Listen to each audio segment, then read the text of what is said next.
I love Pokemon, and I also love YouTube, so I kinda wondered what would happen if I turned my favorite YouTubers into Pokemon. I took a few of my favorite content creators and turned them into 3-stage or 2-stage Pokemon. And I think you're gonna love the results. So if you do, subscribe and hit the like button. And please, do me a favor and send these Fakemon to their respective YouTuber because I would love to see their reactions. We're a small channel, but I think we can pull it off. First up is Videogamedunkey. I know Dunkey isn't a huge fan of JRPGs, but he did play Pokemon Go for quite some time, so I hope he can appreciate the creativity I put into his Pokemon. In order for this to work, I had to take what I know about each of these YouTubers and apply them into abstract ways, right? For Videogamedunkey, it was a little more straightforward because, well, he's literally just a donkey. The black sunglasses and the cool vibes that he gives off kind of lend themselves well to a Pokemon. But the rule for 3-stage evolutions is you have to make the first stage a baby that looks adorable. So I present to you Dinky, the dark normal type. His ability is Prankster and he has a hidden ability called Defiant. Because I'm not sure if you know this, but early in the days of YouTube, Videogamedunkey would prank call people and make videos out of that, and they were some of the most hilarious things. Please scour his channel and look and see those because they are absolutely delightful. I gave him the hidden ability Defiant because early in his career, whenever sponsors would reach out to him, they'd ask him to say a couple things and follow the lines and follow the rules, and he typically wouldn't. He would do his own thing, and that's what I respect about him. Watch his video called Microsoft Sucks or something like that. It's incredible. I gave Dinky the dark normal type because, well, if you have cool black sunglasses like that and you're smoking a cigar, you're probably a dark type. And his whole persona gives off this kind of mafioso vibe, so I wanted to stick with that. Next up is Donkeyioso, which is just donkey and mafioso. I guess I didn't explain this, but dinky is just supposed to be like the word dinky means small, but I spelled it kind of like donkey because, you know, that's obvious. Donkeyioso gains the fighting type because, I mean, look at that stance. I mean, he's ready to punch someone in the face, right? Videogamedunkey's whole thing is like a mafia member in a suit and something like that. So in order to make this work as a Pokemon, I had to make his fur kind of remind you of a suit. The fur around his wrists kind of looks like cufflinks if you squint your eyes. Sunglasses are going to be a staple no matter what. And I made the chest hair look more like a tie. I don't know if you see that. Maybe more closer to a sword, but tried to make it look like a tie.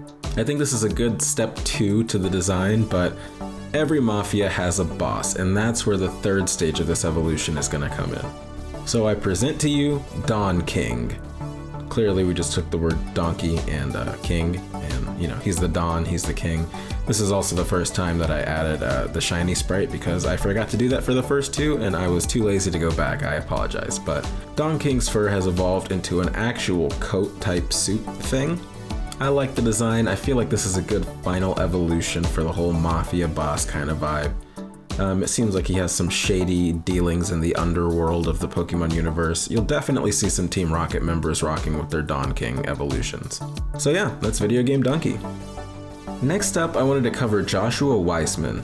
I don't know about you, but I get stuck on cooking YouTube forever, and Joshua Weissman is one of the only ones that I can consistently watch without ever getting bored. His recipes are incredible, and he has some real experience.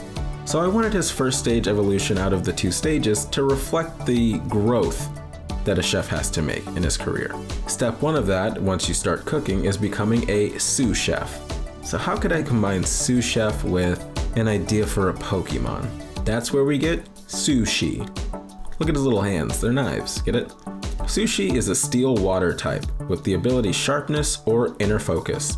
His hidden ability is Compound Eyes to raise accuracy because if you're gonna chop up vegetables and things like that, you need accuracy or else you're gonna cut your fingers off. Not that that would ever be a problem for sushi, but whatever. I think the steel water typing makes him very strong, but it's also just an accurate reflection of what like a chef would be, I believe. In this world, these Pokemon are supposed to be the assistants to famous chefs and things like that.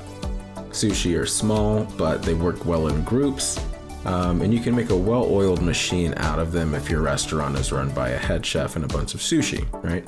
Sometimes those head chefs are human, but sometimes those head chefs are the evolution of sushi. I'd like to introduce you to Gourmaim, which takes the word gourmet and the word maim. You maim something by tearing it apart and stuff like that. He gained 2 extra hands that turned into cleavers, and his chef's knives are even bigger and even sharper. The steel has kind of gone on to his head, And if you'll notice, Sushi had a tail at the start, and Gourmet does too, but he hides it behind him so that it looks like a chef's hat on top of his head. If you walk into a restaurant, you can easily tell who the head chef is. For fancy restaurants, it'll be the ones with the really big hats and, you know, the stature to kind of back it up. Like, you can tell this guy leads the charge. He retains his steel water typing because it just makes the most sense. And there's a confidence and an accurate precision that I feel like Gourmet gives off that Sushi doesn't quite yet. If I had to do his stats or just give you a rough breakdown, I would say that this guy is heavily attack oriented and heavily defense oriented, with very little in the room of special bulk. But yeah, that's Gourmet. This is Joshua Weissman's Pokemon. Tell me your thoughts. Next up, I wanted to cover JimmyHere. Now, if you don't quite know who JimmyHere is, you definitely do. But let me show you this video so that you get a rough idea of who I'm talking about. It is Wednesday, my dudes. Yeah, the super classic It's Wednesday My Dudes is JimmyHere, and he's continued to make a big name for himself in the YouTube space by doing Try Not to Laugh videos. He has one of the most engaged fan bases there is on the platform, and he streams on Twitch quite frequently. So yeah, check him out. JimmyHere's whole persona is about being a dude. He's just one of the dudes. So how can I make a Pokemon that's kind of a dude bro? Well, if you ask any of his fans, JimmyHere is often equated to a dog. He even adopted one, a Borzoi. So I thought that he would lend himself well to a dog, but I wanted to go through the stages of his internet career in conjunction with the stages of these evolutions. So first up, I present you Doodle. Just a normal type Pokemon. Obviously we're taking the word dude and we're trying to mash it with poodle. I understand that this isn't a poodle, but you know, whatever. I made his shiny sprite red because the running joke from his fans is that he turns red like a tomato every time he's trying to hold in a laugh, and it's kind of true, and it's hilarious. Doodle is sporting the classic goggles that he used to wear early in his career, and he's just kind of a really cool dude. His ability is Oblivious or Ball Fetch, and his hidden ability is Unaware. Competitively, I think this evolutionary line would actually be pretty good.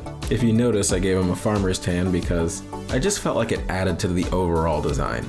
But yeah, not much to say about this little dude until we move on to the evolution of him, Brozoi. This is the mid-stage of JimmyHere's career. He's still sporting the goggles, but his long hair has become a bigger part of his persona. I wanted to model him after an actual Borzoi this time because he adopted one. I feel like it's a good mid-stage. He's lanky, he's still a dude, but he's more of a bro now, you know? You could tell this guy your secrets and you'd be okay. You wouldn't tell everybody about him. He's a good bro, he's a good dude. This is Brozoi. Now you might be asking yourself, Block Kid, first you had a dude, then you had a bro. What's the next step after a bro? Well, I'm glad you asked. The only thing better than a bro is an absolute Chad. So I present to you Chadog. I didn't stick with the trend of naming it after a specific breed of dog because the fans like to compare Jimmy to a dog named Dougal. I never watched the original material that Dougal was in, but the resemblance is kind of uncanny, so I wanted to model him after Dougal. The only problem is, if I named it Chadougal, that would be copyright. And secondarily, Dougal doesn't actually have a breed. I looked it up, he's just kind of a generic dog, and I think that makes the most sense. So Chadog is a big, beefy boy, but he's a super playful guy, and I feel like he would just be a really cool dog to hang out with. And that's kind of the whole point of the channel, so I think this definitely works in line with the rest of the designs. He retains the normal type because he's just a normal dude.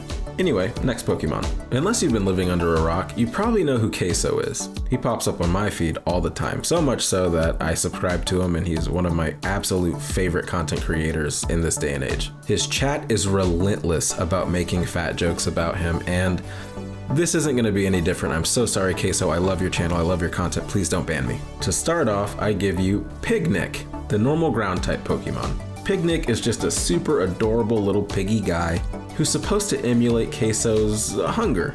Pignicks evolved to have a little Pokeball in their stomachs to lure in other dumber Pokemon. What he'll do is dig underground and leave only his belly exposed so that wandering travelers and their Pokemon kind of stop and see if something's inside of it, you know, like item Pokeballs. Whenever they do this, he lunges out and then consumes them whole if they're small enough. His abilities are Thick Fat and Cheek Pouch because whatever he eats he likes to enjoy for a little bit longer, you know? With a hidden ability, Honey Gather. Now I didn't want to do the normal thing and keep the typings the same here because I think that there's a lot of potential for CaseOh. So the only way pignics evolve is if one of their traps works and they accidentally eat an Abra, or something within its evolutionary line. Why an Abra specifically? Because that's what gives him his unlocked psychic powers for Munchhog, the psychic ground type. We all know Alakazam loves to hold his spoons. Munchhog is similar, except he likes a fork as well. He needs both because he's always ready to eat his opponents. Even though Munchhog doesn't have to dig underground and trap people anymore to consume them, and his psychic powers are usually enough, he retains the ground type because every time he takes a step, the earth shakes beneath his feet. These tremors are often confused for small earthquakes. Now he uses the Pokeball as a hypnotizing circle, and with his psychic powers, he can hypnotize his opponents to fall asleep and then eat them while they're not even aware of what's going on. Now Munchhog's evolution is very rare in the Pokemon world because it requires a very specific set of things to take place. After Munchhog eats one of every type of berry in the game, and then eats 5 rare candies in a row, only then can he evolve into his final form, Borbit. Get it? Like a boar and orbit? If you see the size comparison chart, Borbit is absolutely massive. But because of the difficulty of evolution, very few exist in reality, and when they do exist, they have to be stuck in a completely empty PC because if any other data exists inside the PC system, it will shut down every server. Scientists are confused as to whether or not it's his gravitational pull or his psychic ability that keeps things rotating around him at all times in perpetual orbit. If you're not careful, he can deforest an entire forest just by floating around in it. Borbit usually never sets a foot on the ground anymore because the effects would be catastrophic.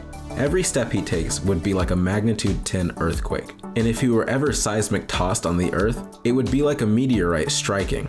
His hidden ability changes to Arena Trap because his gravitational force is so strong that nobody can leave once they enter his space. He is the ultimate baiting machine for getting all sorts of Pokemon, buildings, debris, rotating around him so that he can eat anything he wants at any times. Nothing is off limits. Unfortunately for the Pokemon world, if Borbit ever eats too much, he will grow exponentially because he doesn't have a limit to how big he can get.